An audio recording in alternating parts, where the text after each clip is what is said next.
Mais il y a une région du monde qui résiste aux offensives de charme de Bombardier. Sa région d'origine, l'Amérique, où les trains de passagers restent encore très primitifs. Pour l'ingénieur québécois qui a accédé au sommet de la plus grande entreprise de fabrication de trains au monde, c'est difficile à accepter. Au Canada ou en Amérique, c'est plus difficile, les distances sont plus grandes. Je pense qu'il y a encore une culture d'automobile à des distances de 300-400 km, c'est plutôt l'avion. Donc ça risque de prendre quelques générations encore pour aiguiser cet appétit-là. Mais manifestement, il faudra que les gouvernements s'investissent fortement pour créer l'infrastructure qui est propice à ce développement-là. Si le marché se développe, on va être sûrement présent avec notre expérience européenne. Après la pause, ici au pays de Bombardier, pourquoi est-il impossible d'avoir des trains rapides et efficaces? Ça va être encore pire parce qu'en octobre 2010, si jamais il n'y a pas d'entente internationale, on devra débarquer aux frontières et fouiller tous les bagages. Et plus tard à l'émission, de retour d'Haïti, le docteur Vincent Etchavé lance un appel aux Canadiens.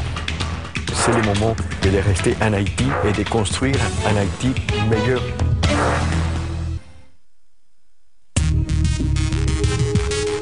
Après avoir vu naître une entreprise comme Bombardier, comment se fait-il qu'encore aujourd'hui, le Canada ait des trains de passagers aussi désuets? Combien de projets de trains à grande vitesse entre Québec, Montréal ou Toronto ont été lancés ces dernières années pour tomber à l'eau aussi rapidement? Gilles Goujon a pris le train entre Montréal et New York pour essayer de comprendre sur le terrain tout ce qui freine le développement des chemins de fer de l'avenir en Amérique.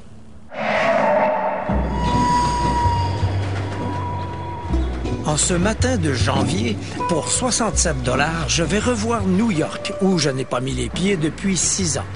Mais il me faudra être patient.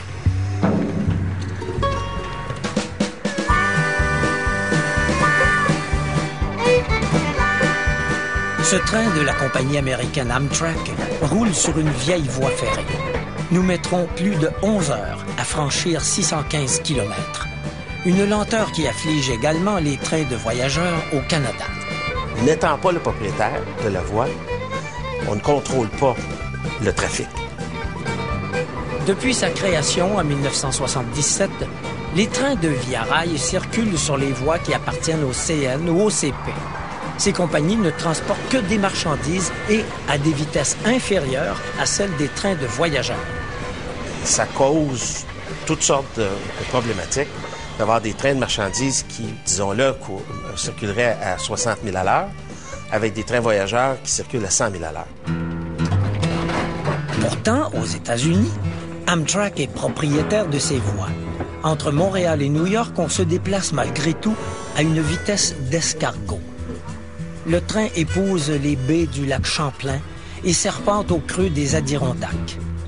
Les nombreuses courbes interdisent de rouler à grande vitesse. La voie est lacérée de passages à niveau où il faut ralentir. Une voie unique où il est impossible que deux trains se croisent. Ce qui frustre le personnel qui ne se gêne pas pour le dire. Dans d'autres corridors, Amtrak a commencé à régler le problème en redressant certaines voies et en réglementant le transport des marchandises. Le vice-président du Comité permanent des transports à Ottawa, Mario Laframboise, souhaite qu'au Canada, le CN, le CP et Via Rail s'entendent pour favoriser le transport des personnes comme le fait Amtrak aux États-Unis. De 6 heures le matin à 9 heures le soir, tu n'as pas de transport de marchandises. Et aux États-Unis, de 6 heures le matin à 9 heures, dans le corridor qu'opère Amtrak, il y a priorité de donner au transport de passagers. Retour à la frontière Canada-États-Unis.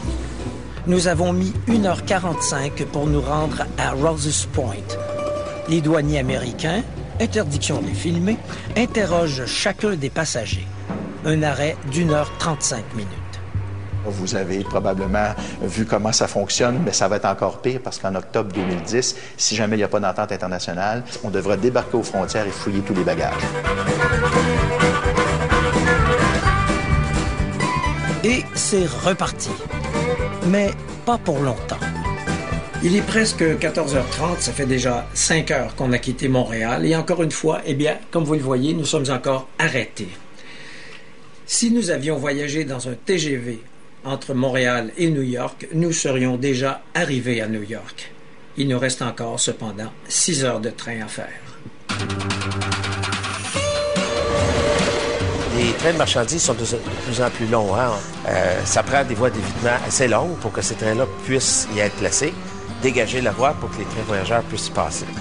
Les voies d'évitement ont en moyenne moins de 2 km, alors que les trains de marchandises s'étirent en moyenne sur 3 km. Il est donc impensable qu'un train de marchandises se range sur une voie d'évitement plus courte que lui. Comme les trains de passagers sont beaucoup plus petits, ils doivent céder le passage. Les marchandises ont priorité sur les citoyens. Nous voyageons de jour avec Amtrak. Notre immobilisation ne peut donc être causée par un train de marchandises. Nous sommes en attente pendant 10 minutes sur une voie d'évitement pour simplement laisser passer le train New York-Montréal. Entre Montréal et New York, notre train aura fait 20 arrêts, 9 de plus que ceux prévus à l'horaire. Des arrêts qui, au total, nous auront immobilisés pendant 3 heures et 25 minutes. C'est long, mais c'est beau. En regardant cette voie ferrée d'un autre siècle, on se prend à rêver du jour où Montréal et New York seront reliés par un TGV, un train à grande vitesse. En avril 2009, le président Obama annonçait justement son intention d'investir dans l'amélioration du transport ferroviaire des passagers en créant notamment des corridors de TGV qui s'étendraient même au Canada. To make this happen, we've already dedicated $8 billion of Recovery and Reinvestment Act funds to this initiative, and I've requested another $5 billion over the next 5 years. Il n'y a pas un réseau de trains à haute ou très grande vitesse au monde qui existe sans cette caractéristique d'une voie réservée, exclusive. Si vous regardez les trains qui sont très connus, les Shinkansen, les TGV en France et cette technologie, ce ne sont que des trains de voyageurs qui circulent sur ces infrastructures. Les trains à très grande vitesse sont tous des trains électriques. Les TGV sont les trains qui roulent à 300 km à l'heure et plus. Entre 200 et 300, ce sont des THV, des trains à haute vitesse. Un THV, c'est ce que j'allais découvrir le lendemain de notre arrivée à New York en reprenant le train vers Boston. L'Acela Express mettra 3h30 pour avaler 350 km en n'arrêtant que 3 fois. Un train électrique, une voie double, peu de courbes. D'ailleurs, un segment en droite ligne de 25 km a permis au train de rouler à 230 km à l'heure. Au Canada, un THV dans le corridor Québec-Windsor permettrait de réduire le temps de déplacement. On part de Montréal-Toronto en 2h15. Si vous prenez Montréal-Québec, on peut faire Montréal-Québec en 1h20, 1h30. On réduirait donc de moitié la durée d'un voyage. Mais un TGV, combien ça coûte?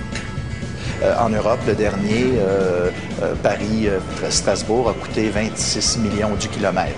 Aux États-Unis, on parle d'un TGV Los Angeles-San Francisco qui pourrait se réaliser au coût de 39 millions du kilomètre, toujours dollars américains. Et nous, évidemment, on essayerait entre 35 et 45 millions du kilomètre pour être capable de réaliser ce réseau-là chez nous. À 40 millions de dollars le kilomètre, la construction de voies TGV entre Montréal et New York coûterait autour de 24 milliards de dollars. D'ici là, si on choisit le transport en commun, entre Montréal et New York, on continuera de mettre 1h10 par avion, 7h30 par autobus et plus de 11 heures par le train.